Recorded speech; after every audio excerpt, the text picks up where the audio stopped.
Hei anak pintar, kita jumpa lagi dengan Ibu Lilis. Bagaimana kabarnya hari ini? Mudah-mudahan sehat selalu. Assalamualaikum warahmatullahi wabarakatuh. Selamat pagi, salam sejahtera untuk kita semua.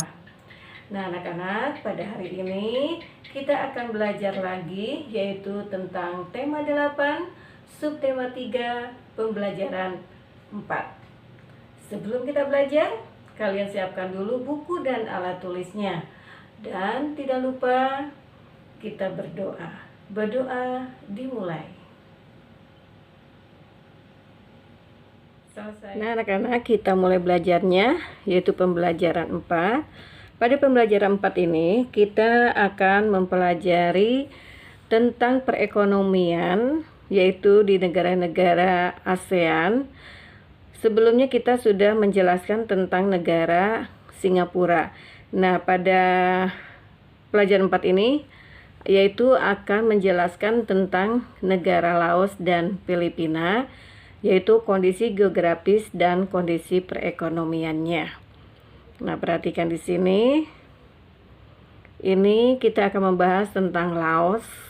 Keadaan alamnya, Laos merupakan satu-satunya negara di kawasan Asia Tenggara yang tidak berbatasan dengan laut. Wilayah Laos bergunung-gunung, Sungai Mekong merupakan sungai utama. Daerah pertanian terpenting terletak di lembah Sungai Mekong. Laos diselimuti hutan lebat. Laos juga memiliki dataran tinggi dan beberapa dataran rendah. Hasil tanaman pangan utama Laos adalah padi, jagung. Hasil hutan utama berupa kayu jati. Barang ekspor utama Laos antara lain kopi, kapur, kapur barus, dan kulit binatang. Barang impornya terutama minyak bumi, mesin-mesin, dan beras. Nah, kemudian negara Filipina, keadaan alamnya merupakan negara kepulauan. Sebagian besar wilayah Filipina berupa pegunungan. Gunung api yang terdapat di Filipina antara lain Gunung Mayon, Gunung Toal, dan Gunung Pinatubo. Nah, sekira 40% wilayah Filipina berupa hutan. Hasil hutan yang menonjol antara lain kayu bonian, kemudian ada kayu cedar, kayu ebony, kayu pinus, dan kayu mahoni. Hasil utama, sebagian besar penduduk Filipina bermata pencarian sebagai petani. Hasil pertanian utama antara lain adalah pisang, jeruk, kelapa, kopi, tembakau, dan tebu. Tanaman pangan utama adalah padi dan jagung. Hasil ternak utama adalah sapi perah. Hasil tambangnya terutama emas, perak, dan tembaga.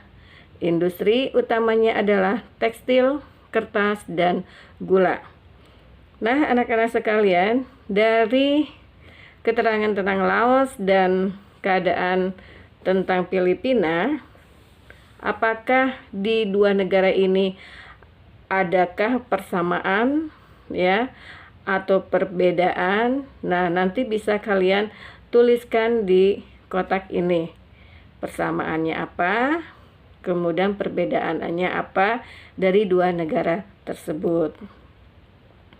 Kemudian setelah itu kalian cari informasi tentang sumber atau kondisi geografis yang ada di negara Laos dan Filipina.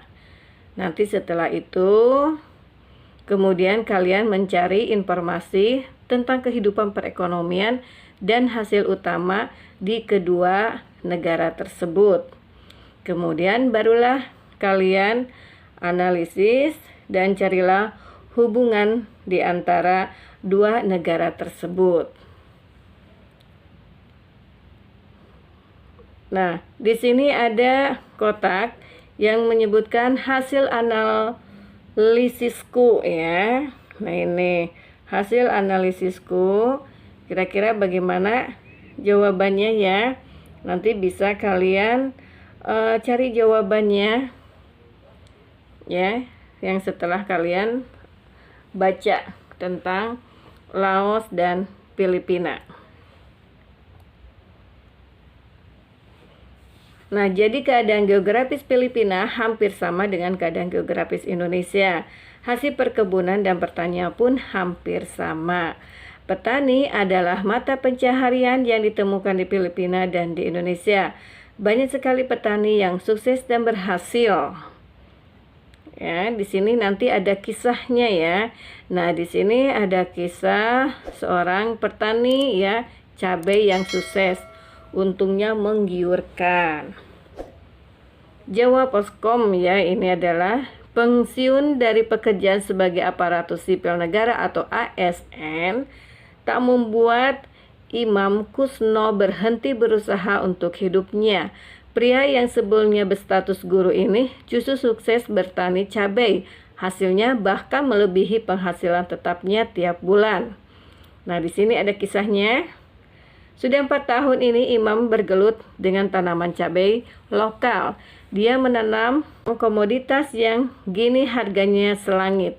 Itu di atas tanah seluas sekitar 1 hektar di desa Natai Raya, Kecamatan Arut Selatan, Kabupaten Kota Waringin Barat, atau di Kalimantan Tengah. Nah, ini ceritanya ya, nanti bisa kalian baca seluruhnya. Kemudian setelah kalian baca, kalian cari informasi dari bacaan tersebut ya. Kemudian nanti kalian bisa mengisi ini bagian-bagian cerita atau kisah petani cabai sukses ya, untungnya yang menggiurkan. Di sini kapan cerita itu terjadi? Ya, kalian nanti ceritakan kapan itu terjadi ya. Kemudian di mana cerita itu terjadi? Nah, deskripsi tentang tokoh yang diceritakannya apa? Kalian nanti jelaskan di sini ya. Kemudian masalah atau tantangan yang dihadapi oleh tokoh dalam ceritanya apa? Kalian tulis di sini dan penyelesaian masalahnya. Kemudian gagasan utama ceritanya dan bagian-bagian cerita yang paling aku sukai apa dari bacaan di atas.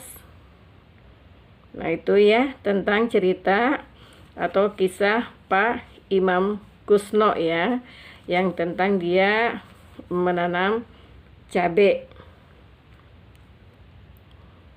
Nah, anak-anak sekalian, jadi keberhasilan pertanian sangat bergantung pada faktor-faktor alam seperti cuaca, ketersediaan air, kesuburan tanah, dan lainnya. Alam sudah banyak memberikan manfaat bagi kehidupan manusia. Setiap warga negara pasti menginginkan lingkungan hidup yang baik dan sehat. Undang-Undang Republik Indonesia Nomor 32 Tahun 2009 menyatakan bahwa lingkungan hidup yang baik dan sehat merupakan hak asasi setiap warga negara. Hak asasi adalah hak-hak dasar yang dimiliki setiap pribadi manusia sebagai anugerah Tuhan yang dibawa sejak lahir. Hak asasi dimiliki oleh setiap manusia tanpa membedakan jenis kelamin, usia, agama, dan status sosial. Carilah contoh-contoh hak warga negara yang dikategorikan sebagai hak asasi.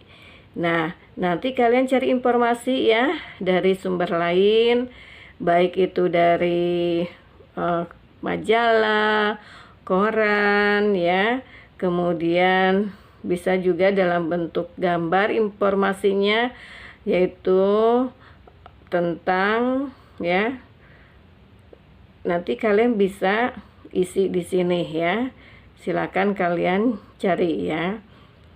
Nah, petani Imam Kusno adalah salah satu contoh petani yang berhasil. Petani merupakan salah satu profesi yang ditekuni oleh sebagian besar masyarakat Indonesia. Bergejala dan itu. Nah, anak-anak, itulah salah satu kisah seorang petani ya. yaitu yang berhasil dalam menanam cabai. Kalian nanti bisa mencari lagi kisah-kisah yang lain ya, yang berhasil di dalam bidang perekonomian ya. Nanti kalian cari. Anak-anak, untuk belajar hari ini Ibu cukupkan sampai di sini. Mudah-mudahan apa yang Ibu jelaskan kalian bisa mengerti dan bermanfaat untuk kalian semua. Tidak lupa tetap jaga kesehatan dan belajar di rumah. Assalamualaikum warahmatullahi wabarakatuh.